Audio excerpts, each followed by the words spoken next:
Take 2 minutes. Only 2 minutes. I am giving only 2 Then I will minutes. not speak. मैं Either बोलूँगा from फिर this बोल side, किसी और either को from दी any side. कोई नहीं क्यों मैं डेलीवेजर हूँ क्या आपने सिंगल मेंबर्स को 10-10 मिनट दिए give me 8 minutes at least don't do injustice with me please for God's sake You start. Mr. Start. You start. Sir आज 10 दिसंबर का दिन है दे रहे हैं बिठाओ सभी को दे रहे हैं। सर आज 10 दिसंबर का दिन है वर्ल्ड ह्यूमन राइट्स डे है आज मेरा फास्ट है मैं इस हाउस में से ही ऐलान करके गया था कि I am on a fast today on eve of World Human Rights Day to remember people of their duties towards people of Jammu and Kashmir sir इससे पाक दिन मेरे लिए और क्या हो सकता है कि आज जब इस हाउस में इलेक्टोरल रिफॉर्म्स डिस्कस हो रहे हैं और मैं उस जम्मू कश्मीर से आया हूं जहां के लोगों ने मुझे जब यहाँ भी इलेक्टोरल बॉन्ड्स की बात चली करोड़ों की बात चली तो मुझे जेल में बिठाकर 10 रुपया खर्च किए बगैर 2 लाख से ज़्यादा वोटों से जिताकर पार्लियामेंट में भेज दिया आज मैं उन अपने लोगों को इस पार्लियामेंट हाउस से शुक्रिया भी अदा करता हूँ सलाम भी करता हूँ और साथ ही मुझे नहीं पता बाकी मुल्क में कैसे इलेक्शन हुआ लेकिन अपनी पार्लियामेंट्री कॉन्स्टिट्यूंसी में जिस तरह तमाम सरकारी एजेंसियों की गुंडागर्दी दबाव के बावजूद इलेक्शन कमीशन ने फेयर इलेक्शन करवाया और मैं जेल में रहते हुए जीत गया मैं उसके लिए इलेक्शन कमीशन का शुक्रिया अदा करता हूं अपने लोगों की तरफ से आप ताली मत बजाइए मुझे आपसे अब 2 बातें करनी है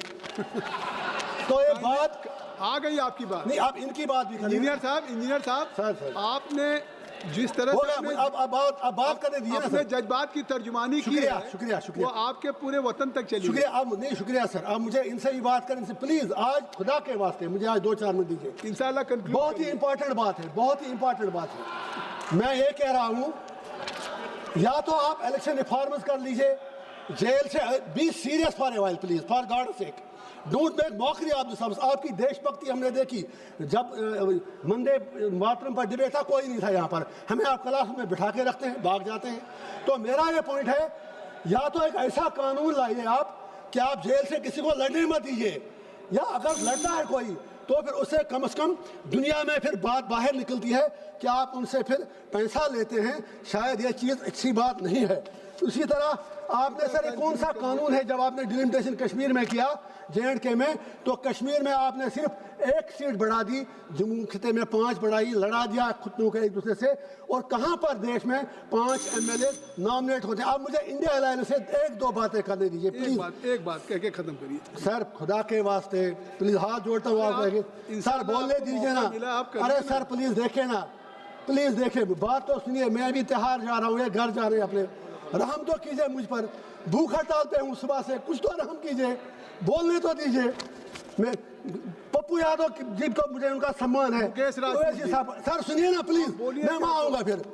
मैं ये इंडिया अलायंस से बात करना चाहूँ आप फैसला कर दो आप तो एक तरफ कहते हैं वोट चोरी होती है आपके इंडिया अलायंस के पार्टनर जो हमारी स्टेट के बड़े लीडर हैं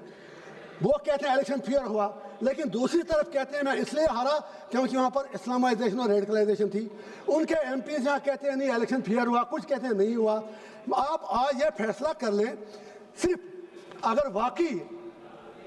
आपको आगे डेमोक्रेसी को जिंदा रखना है तो इतिहास में सबक लेना जरूरी है राहुल गांधी जी ने सही कहा एंटी नेशनल एक्ट तो 1987 को मत भूलिएगा आप 1987 में आपके सवाल आ गए सैयद अली गिलानी लोन यासीन मलिक उन सबको तशद्दुद किया उनके मुंह में उनके आलू डाल दिए वो सबसे बड़ा इंटरनेशनल एक्ट था उसकी वजह से लोग वहां पर मिलिटेंट बने उस इंटरनेशनल एक्ट की कीमत आज आपको चुकानी पड़ रही है पूरे कंट्री को उसके लिए आपको भी जवाब देना है अध्यक्ष जी